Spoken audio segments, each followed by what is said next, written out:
jurusan apa? Angka aja solusinya. Mau kuliah di kampus asyik kan keren. Selamat datang di Universitas Muhammadiyah Profesor Dr. Hamka. Di sini UHAMKA memiliki 10 fakultas loh teman-teman. Salah satunya adalah Fakultas Keguruan dan Ilmu Pendidikan dengan 12 program studi yang semuanya telah terakreditasi unggul. Dilengkapi dengan fasilitas yang tak kalah kerennya seperti teaching smart classroom yang luas dan memadai untuk kita dapat berdiskusi bersama. Selain itu juga jumlah kelas yang terdapat di Fakultas Keguruan dan Ilmu Pendidikan cukup banyak kalau teman-teman, dan juga pastinya dingin dan nyaman. Jadi teman-teman tidak perlu khawatir untuk berkuliah di UHAMKA. Program studi, bimbingan, dan konseling hadir untuk mencetak calon konselor yang siap berkiprah di dunia pendidikan dan masyarakat. Tak kalah menariknya ada laboratorium BKUHAMKA loh teman-teman untuk menjamin dan memperkuat profesional dan aktivitas konseling. Di BKUHAMKA, kalian gak cuma sekedar belajar, tetapi juga bisa bagaimana menjadi fasilitator yang membantu individu beradaptasi, berkomunikasi, dan membangun hubungan yang harmonis dalam lingkungan masyarakat. Nah, supaya kalian lebih paham nih, apa sih yang bakal dipelajarin di BKUHAMKA, salah satu materi yang akan kita pelajarin atau kita bahas selanjutnya adalah interaksi sosial. Assalamualaikum warahmatullahi wabarakatuh teman-teman. Tak kenal maka tak sayang, perkenalkan nama saya Nur Aulia Dudewanti. Nah, sebelumnya teman-teman sudah menyaksikan terkait kampus dan tempat saya mengemban ilmu ya untuk mempelajari ilmu BK. Nah, selanjutnya saya juga sudah memberikan hint kepada teman-teman terkait interaksi sosial. Yuk kita bahas lebih dalam terkait materi pembahasan interaksi sosial. Kita mulai dari definisi interaksi sosial. Jadi, secara bahasa, interaksi sosial berasal dari kata inter yang artinya antara dan aksi yang artinya kegiatan. Yakni hubungan timbal balik di mana hubungan tersebut saling mempengaruhi satu sama lain. Nah, secara etimologinya, interaksi berasal dari bahasa Inggris yang berarti interaction, yakni pengaruh timbal balik atau proses saling mempengaruhi satu sama lain. Interaksi sosial menurut para ahli, di sini aku ngambil 4 para ahli terkait dengan pengertian interaksi sosial. Yang pertama, menurut Bonner dalam Khadijah bahwa interaksi sosial adalah suatu hubungan antara individu atau lebih di mana kelakuan individu yang satu mempengaruhi, mengubah atau memperbaiki kelakuan individu yang lain dan sebaliknya. Jadi interaksi ini tidak hanya dikatakan interaksi itu dua orang atau lebih ini saling mempengaruhi, saling memperbaiki keadaan dan saling mengubah keadaan individu tersebut. Nah, yang kedua ini ada dari Gilin dan Gilin dalam Eli dan kawan-kawan 2007 menyatakan bahwa interaksi sosial adalah hubungan antara orang-orang secara individual, antar kelompok orang, dan orang perorangan dengan kelompok. Jadi menurut Gilin ini bahwa interaksi sosial ini gak cuma tentang individu, tetapi tentang orang per orang dengan kelompok, kelompok dengan kelompok, kelompok dengan kelompok, bagaimana mereka menjalin sebuah hubungan, bukan hubungan percintaan atau segala macamnya ya, tapi hubungan di sini lebih kepada interaksi sosial atau timbal balik yang diberikan oleh individu tersebut atau kelompok. Nah, kemudian yang ketiga itu ada dari Suparno dan Setiawati bahwa interaksi sosial merupakan kehidupan sosial melalui bahasa atau simbol yang dipahami. Interaksi ini dapat berupa kerjasama, menolong, berbagi, simpati, dan empati. Jadi menurut Suparno ini bahwa interaksi itu juga memberikan simbol-simbol atau interaksi ini melalui bahasa atau simbol yang diberikan oleh orang tersebut atau kelompok tersebut, bisa berupa dia dari menolong, simpati, dan empati. Nah, yang terakhir menurut Newcomb dalam Santoso 2010 mengatakan bahwa interaksi sosial adalah peristiwa yang kompleks termasuk tingkah laku yang berupa rangsangan dan reaksi antar keduanya yang memungkinkan mempunyai satu arti sebagai rangsangan yang lain sebagai reaksi. Jadi, yang satu jadi misalnya ada dua individu yang memberikan pesan atau informasi yang disampaikan. Yang satunya lagi dia memberikan rangsangan atau berupa reaksi yang diberikan gitu. Oke, kita bahas lanjut. Hari interaksi sosial ini sangat penting bagi kita manusia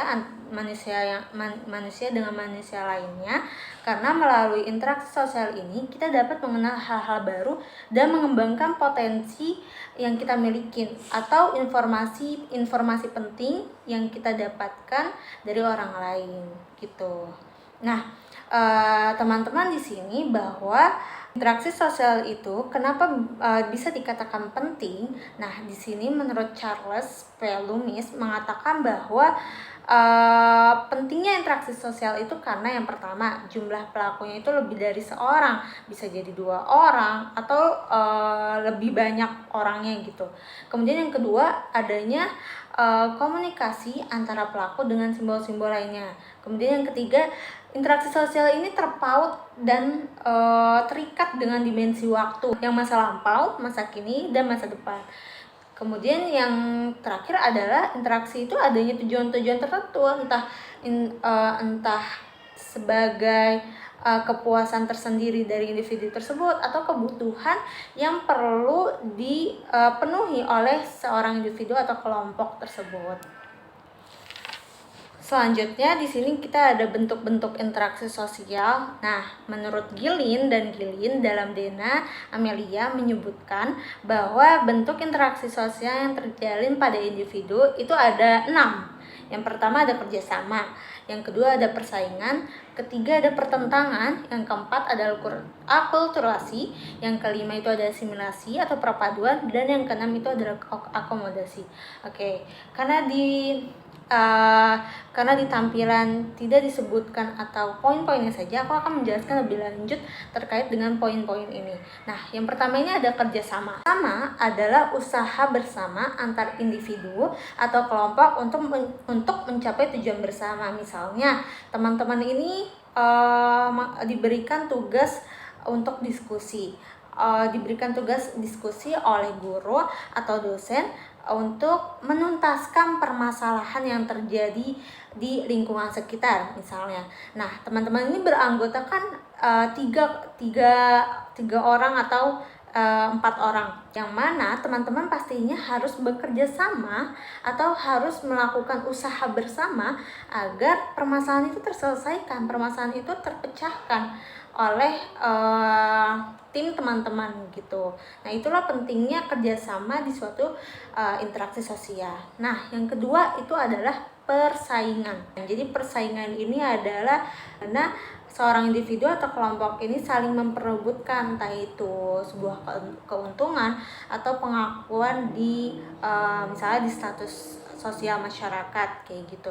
Selanjutnya itu adalah pertentangan. Jadi pertentangan ini adalah suatu bentuk interaksi sosial ketika individu atau kelompok ketika ingin mencapai tujuan bersama itu mengalami kehancuran atau mengalami pertentangan, karena adanya pertentangan di ruang lingkup masyarakat yang lebih luas.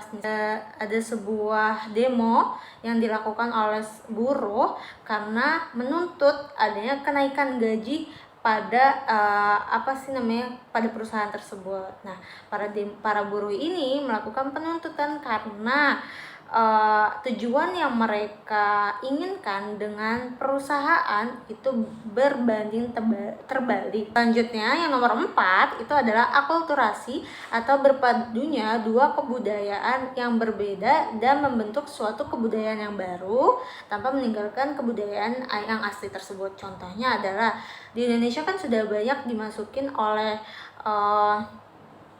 kebudayaan dari luar negeri. Contoh misalnya adalah dari Jepang. atau dari Korea. Contohnya kita ambil kimbap. Kimbap itu kan adalah makanan khas Korea yang pastinya punya ciri khas tertentu di Korea. Kemudian masuk ke Indonesia dengan banyak varian rasa yang diberikan oleh masyarakat Indonesia karena menyesuaikan lidah masyarakat Indonesia atau lidah lokal di Indonesia. Tetap ada sushi, tetap ada makanan khasnya dari Korea, tetapi dicampur digabungkan dengan rasa yang otentik. Nah, yang kelima itu adalah asimilasi atau perpaduan dari dua kebudayaan yang disertai dengan hilangnya ciri khas kebudayaan asli tersebut. Kemudian yang keenam itu adalah akomodasi atau penyesuaian tingkah laku manusia bisa menyesuaikan diri mereka dengan lingkungan sekitarnya. Ini adalah syarat terjadinya interaksi sosial. Jadi interaksi sosial tidak akan terjadi tanpa adanya dua hal ini.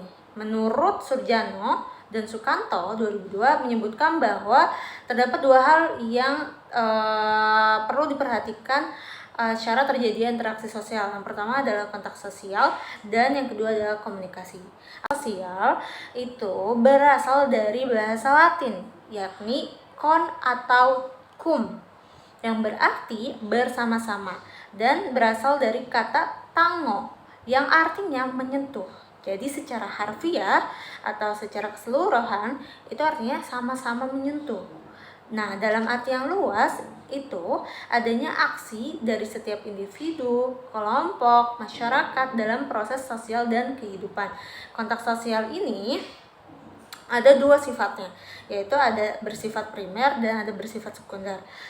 Kontak sosial bersifat primer maksudnya adalah seseorang melakukan kontak langsung dengan orang lain, yakni dengan berbicara secara tatap muka atau face to face tanpa suatu perantara. Jadi teman-teman kalau misalnya lagi ngobrol langsung dengan orang tua, ya langsung depan-depanan, orangnya di depan kita. Dua adalah kontak sekunder.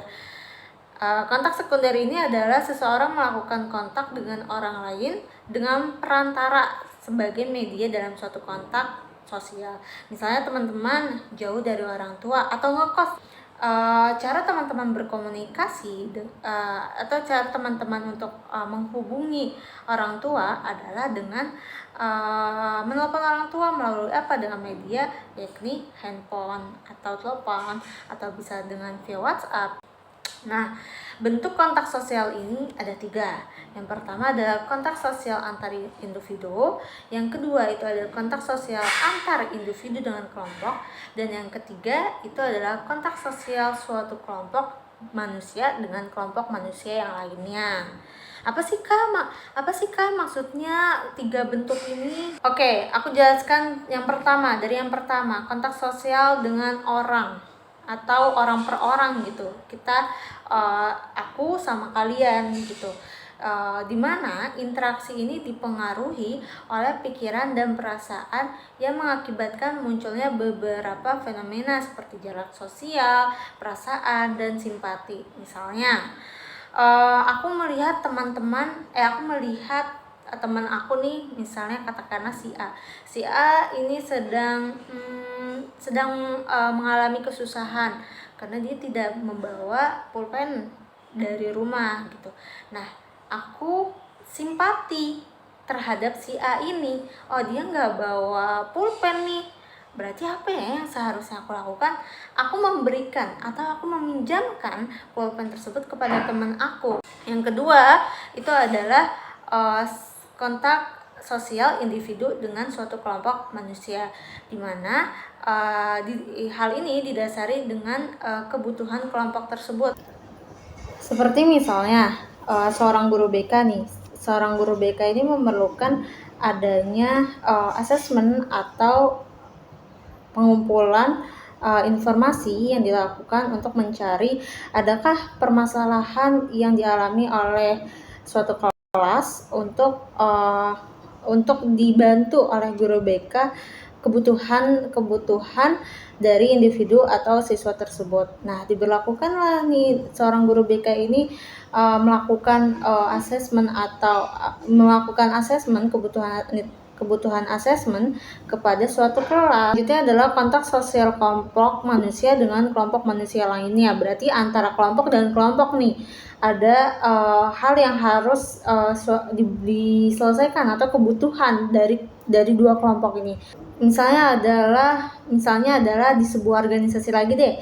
Di sebuah organisasi ini dia mau mengadakan studi banding misalnya dengan misalnya katakanlah Hima BK atau dengan Hima BK UPI ingin melakukan studi banding. Nah, kedua kelompok ini, kelompok pertama adalah Hima BK dan kelompok kedua ini adalah Hima BK UPI melakukan kerjasama, melakukan suatu kebutuhan. Itu kan didasari oleh kebutuhan kan, karena adanya hal yang harus dipenuhi oleh mahasiswa aktif dari Hima BK itu sendiri dengan melakukan studi banding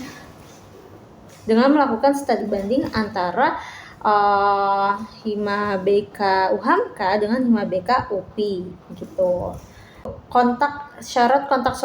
Syarat interaksi sosial yang selanjutnya adalah komunikasi. Nah, komunikasi ini berasal dari kata Latin yaitu communis yang artinya membuat kebersamaan atau membangun kebersamaan antara dua orang atau lebih. Nah, di sini ada menurut Edward de Paris mendefinisikan komunikasi itu adalah sebagai proses penyampaian ide, harapan, dan pesan yang ingin disampaikan melalui lambang tertentu yang mengandung makna. Jadi informasi atau pesan yang disampaikan itu bisa berupa ide, harapan yang dengan lambang-lambang atau simbol-simbol tertentu. Maksudnya apa sih Kak simbol-simbol atau lambang-lambang tertentu? Nanti kita akan bahas lebih lanjutnya. Nah, di sini juga selain dari Edward, Richard L. juga menyampaikan bahwa komunikasi ini adalah proses. Jadi komunikasi ini adalah proses yang melibatkan dalam pertukaran pesan dan penciptaan makna. Jadi komunikasi ini adalah seseorang yang memberi tafsiran kepada orang lain, bisa berupa perbincangan atau gerak-gerak badannya atau sikapnya tentang pesan yang ingin kita sampaikan kepada orang tersebut yang kemudian akan menghasilkan reaksi atau timbal balik yang sesuai kita inginkan. Kita lanjut dulu ke bentuk komunikasinya.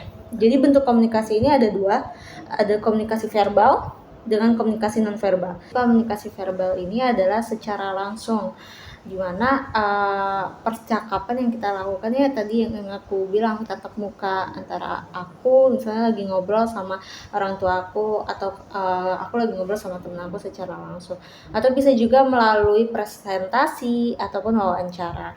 Terus yang kedua itu adalah komunikasi nonverbal. Komunikasi nonverbal ini adalah yang bukan selain bentuk bahasa atau bentuk kata-kata, melainkan komunikasi nonverbal itu adalah ekspresi wajah, gerakan tubuh, dan intonasi suara, atau bisa juga dengan simbol-simbol atau lambang-lambang yang dimaksud sebelumnya. Selanjutnya adalah komponen-komponen komunikasi. Nah, paradigma Laswell menyebutkan bahwa komponen-komponen dalam komunikasi itu ada 6.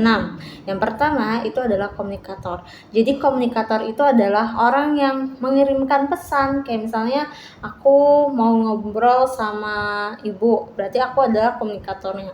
Kemudian yang kedua itu adalah komunikan. Komunikan itu adalah orang yang menerima pesan. Berarti dalam konteks aku lagi ngobrol sama ibu atau orang tua aku, ibu adalah sebagai komunikan aku atau orang yang menerima pesannya. Nah, sedangkan pesan itu adalah informasi yang ingin disampaikan, entah itu sifatnya adalah kebutuhan aku atau keinginan aku, atau bisa berupa ide atau harapan. Jadi pesan itu enggak cuman apa yang aku butuhkan, apa yang aku inginkan, tapi juga bisa berupa ide, harapan yang disampaikan kepada komunikan. Yang keempat itu adalah lambang-lambang. Jadi lambang-lambang ini adalah yang mempermudah proses penyampaian pesan tersebut.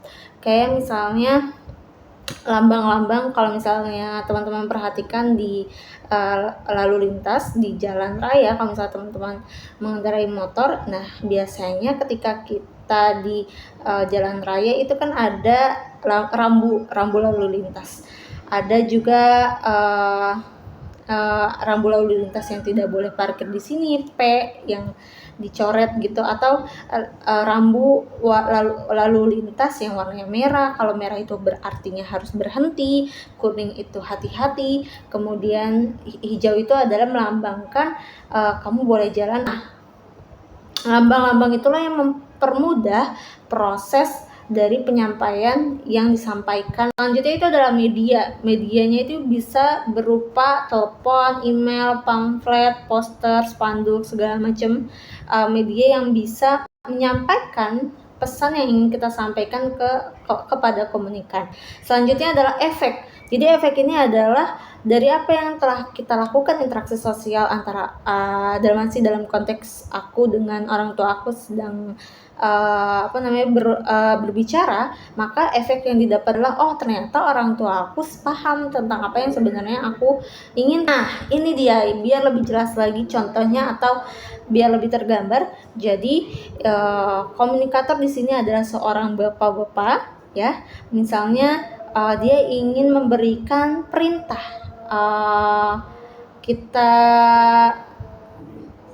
kita sebutlah si wanita ini adalah misalnya adalah karyawan si bapak ini gitu. Bapak-bapak ini Pak Agus misalnya. Pak Agus ini memberikan informasi atau menyuruh karyawannya si wanita pink ini untuk segera menyelesaikan proposal atau laporan yang sudah seharusnya semestinya disampaikan. Sampailah pesan ini melalui salurannya ini dalam konteks misalnya si bapak-bapak ini sedang di perusahaan, maksudnya langsung di kantor gitu, berarti komunikasi yang disampaikan ini adalah komunikasi secara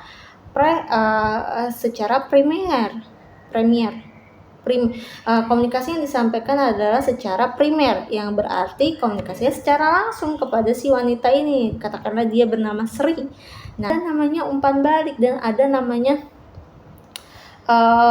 timbal balik yang diberikan. Si efeknya ini adalah si Sri harus menyelesaikan tugas tersebut sebelum sore hari kepada bosnya, yaitu Pak Agus ini gitu. Itu adalah efek yang diberikan. Nah, oke, sebelum kita masuk ke materi selanjutnya yakni dasar berlangsungnya interaksi sosial, yang mana ini masih berkaitan juga dengan kontak sosial dan komunikasi sosial. Tapi biar kalian teman-teman lebih jelas atau lebih bisa membayangkan, aku ada sedikit cuplikan video dari Tarzan. Nah, kalian bisa memprediksi atau bisa menganalisis apa yang sebenarnya terjadi dengan si Tarzan.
Oke, udah nonton videonya? Jadi itu adalah tadi tentang si Tarzan, yang mana dia adalah manusia yang sebenarnya tinggal di hutan.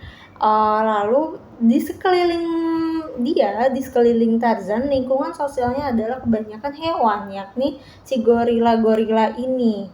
Jadi karakter yang terbentuk komunikasi yang terbentuk, interaksi sosial yang terbentuk juga berbeda dengan kebanyakan orang. Si Tarzan ini interaksi sosial itu kan berkaitan dengan bagaimana hubungan timbal balik antara manusia dengan individu atau individu dengan kelompok.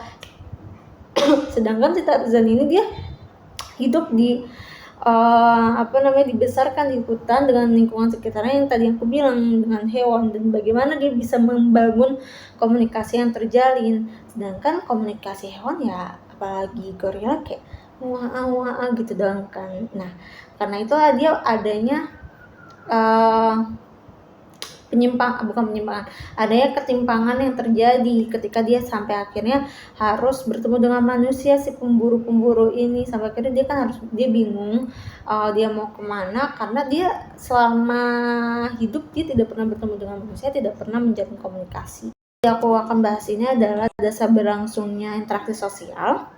Sebenarnya dasar berlangsungnya interaksi sosial ini tidak akan terjadi, lagi-lagi aku akan sebutkan bahwa interaksi sosial tidak akan terjadi tanpa adanya dua hal.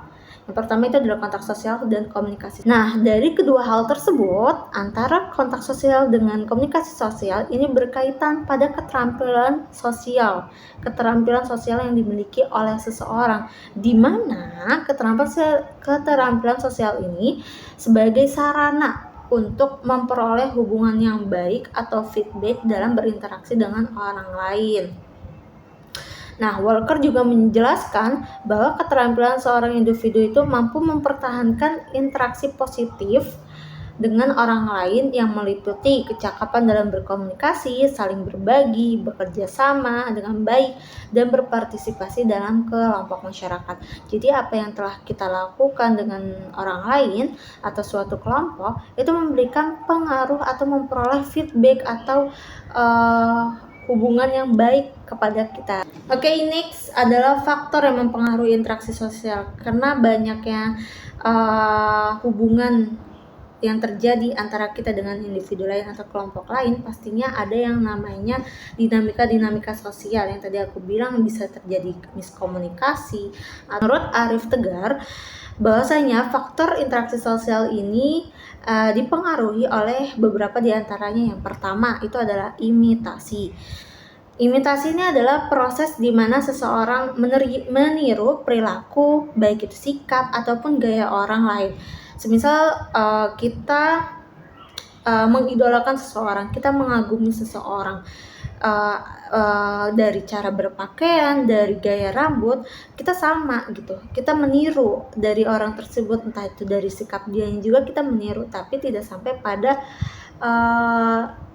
menyerupai banget, hanya meniru. Kayak misalnya kita kagum dengan sosok atlet gitu, sosok atlet Indonesia misalnya adalah Farhan, sampai pada gaya, karena misalnya hobi kita adalah bermain bola, sampai kita mengikuti yang dilakukan oleh Arhan. Terus yang kedua itu adalah identifikasi.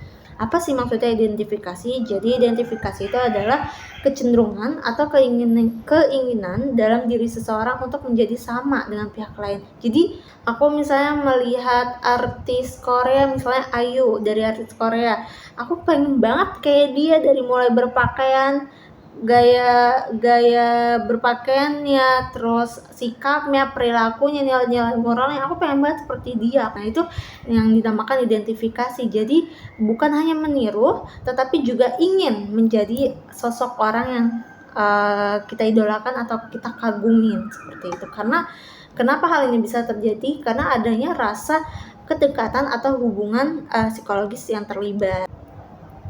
Yang ketiga itu ada sugesti. Jadi sugesti ini adalah proses di mana ide, sikap, atau perilaku seseorang itu bisa dipengaruhi oleh orang lain. Jadi misalnya ada seorang influencer yang mensugestikan atau mempengaruhi penontonnya gitu, orang-orang yang menontonnya di Instagram tentang pola makan sehat dengan cara dia sering memposting kebiasaan makan sehat biar teman-teman followersnya itu juga mengikuti dan terpengaruh gitu terhadap apa yang sedang dia.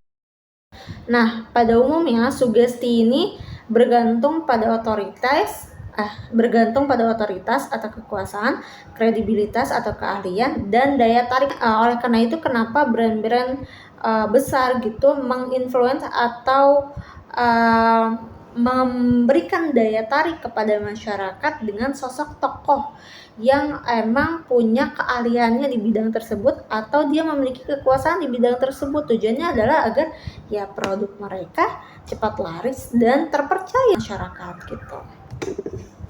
Selanjutnya adalah simpati. Simpati itu adalah perasaan peduli, sedih, atau iba terhadap kesedihan atau penderitaan orang lain. Nah, yang selanjutnya ini adalah empati. Empati adalah kemampuan untuk memahami dan ikut merasakan perasaan orang lain dan melibatkan koneksi yang lebih dalam dan upaya untuk memahami sudut pandang orang tersebut serta langsung melakukan tindakan yang dilakukan. Jadi dia langsung melakukan tindakan. Kayak misalnya aku melihat anak kecil ini yang sudah dibebani untuk pekerjaan meminta-minta atau memakai kostum. Nah, biasanya kan ada yang memakai kostum Power Rangers. Kalau misalnya di tengah-tengah jalan, di tengah-tengah lampu merah tuh ada yang pakai kostum Power Rangers atau Avengers. Nah, kita merasa iba, kita ada rasa perasaan peduli terhadap mereka, orang-orang yang membutuhkan. Gimana sampai pada tindakan kita memberikan sebagian uang kita untuk diberikan kepada mereka. Yang selanjutnya itu adalah motivasi. Jadi motivasi ini adalah dorongan atau perubahan energi pada diri seseorang yang ditandai dengan perasaan dan reaksi untuk mencapai suatu tujuan. Ini adalah studi kasus dari remaja 14 tahun. Ini berasal dari Amerika Serikat. Ini meninggal karena bunuh diri setelah menjalin ikatan erat dengan chatbot AI. Ia menggunakan aplikasi bernama karakter AI yang memungkinkan pengguna mengobrol dengan karakter AI. Chatbot ini yang mensimulasikan percakapan layaknya manusia dan telah menjadi populer di kalangan remaja ketika menghadapi kesehatan atau masalah kesehatan. Jadi si remaja ini yang berasal dari dari Amerika Serikat ini, dia sebenarnya mengalami anxiety atau adanya masalah kesehatan. Ketika ditelusuri, ternyata orang tuanya ini baru mengetahui anaknya ini sering curhat gitu atau punya hubungan erat dengan si black box, si chatbot AI ini. Dia itu, jadi chatbot AI ini adalah fitur yang terdapat di AI dengan karakteristik perempuan. Jadi lawan mainnya ini adalah perempuan. Selayaknya orang pacaran antara laki-laki dan perempuan, tetapi anak laki-laki ini berpacaran dengan AI. Sampai akhirnya kenapa si lelaki ini bunuh diri adalah karena pacarnya alias AI ini dia menyuruh anak laki-lakinya untuk kembali kepadanya dengan mengatakan kembalilah kepadaku sayangku secepatnya.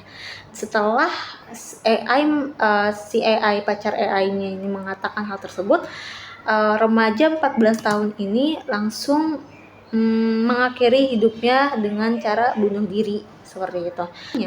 Padahal orang tuanya juga sudah memberikan terapis gitu kepada dia. Ternyata dia juga mengalami masalah kesehatan karena dia merasa kesepian. Ini berkaitan erat dengan interaksi sosial, yang mana perubahan teknologi yang terjadi saat ini berupa AI ini juga mempengaruhi interaksi sosial pada pada manusia. Yang sebelumnya aku jelaskan bahwa interaksi sosial ini, bentuk-bentuk interaksi sosial ini terjadinya entah antara individu dengan individu atau individu dengan kelompok atau kelompok dengan suatu kelompok lainnya, tetapi perbedaan atau penyimpangan yang terjadi pada remaja ini, dia malah menggunakan AI sebagai alat komunikasi dan alat pelampiasan kesepian. Sebenarnya pelampiasan kesepian karena dia merasa kesepian. Nah, itulah pentingnya kenapa interaksi sosial itu terjadi, karena ya balik lagi manusia itu makhluk sosial dan mereka tidak bisa hidup sendiri. Pastinya ada ingin menyampaikan apa yang dirasakan entah saling tukar ide yang sudah aku jelaskan sebelumnya, bahwasanya sekecil kita meminta pendapat kepada orang lain saja itu sangat dibutuhkan gitu. Pada studi kasus ini juga aku kaitkan atau aku dukung dengan jurnal terdahulu. Jurnal terdahulu ini berasal dari Miss Nawati tentang the impact of artificial intelligence on human interaction, redefining communication norms, di mana ini menjelaskan tentang kaitannya bagaimana perubahan cara manusia itu berinteraksi karena adanya AI ini atau artificial intelligence. Memberikan pengaruh besar terhadap interaksi sosial manusia. Hal itu bisa ditemukan pada bagian pendahuluan. Bagian pendahuluan ini mengatakan bahwa the development of artificial intelligence has brought fundamental changes in the way humans interact and communicate with each other. Yang berarti AI telah membawa perubahan yang signifikan bagi interaksi sosial dan komunikasi manusia dengan manusia lainnya gitu. Dan di akhir penjelasan di bagian kesimpulan pada jurnal ini menjelaskan bagaimana pergeseran norma dan kualitas interaksi sosial yang terjadi. Disebutkan bahwa AI has improved communication efficiency. However, it also poses challenges such as reduced emotional involvement in digital interaction and changes in communication norms that the increasingly shifting towards technology-based interaction.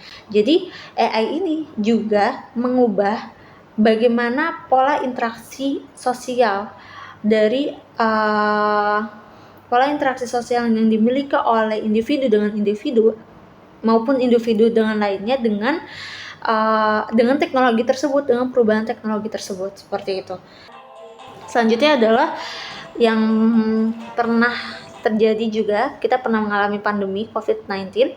COVID-19 juga terjadi di tahun 2019, yang mana mengubah secara signifikan interaksi sosial, bahkan sampai pada kebiasaan-kebiasaan manusia yang mengalaminya pada saat itu.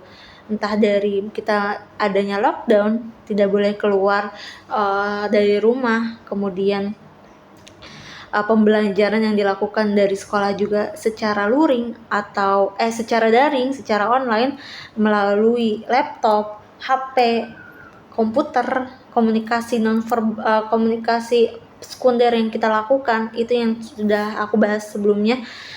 Jadi studi kasus di sini adalah efektivitas pembelajaran daring di saat masa pandemi COVID-19. Terus dari pandemi COVID-19 ini juga menunjukkan bahwa dari jurnal terdahulu, yakni dari interaksi sosial dari Dina Amelia, bahwasanya mengatakan bahwa interaksi sosial ini dapat mempengaruhi, mengubah atau memperbaiki kelakuan individu yang lain. Karena dari yang tadinya kita adanya pandemi yang terjadi, akhirnya mengubah atau